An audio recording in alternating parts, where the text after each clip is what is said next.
Eu sabia que o senhor te traria salvo para casa. Tenho muitas histórias para lhe contar. O Pedro foi preso!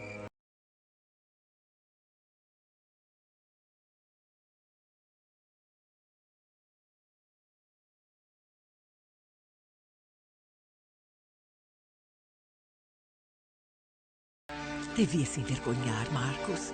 Então meu filho, que ensinou o evangelho a milhares de pessoas, acha mesmo que os nossos esforços não levarão a nada? Mamãe, não está sugerindo que... Estou sugerindo que você se lembre do que Jesus ensinou sobre o poder da oração. Será possível que só eu estava lá quando ele fez o Sermão da Montanha?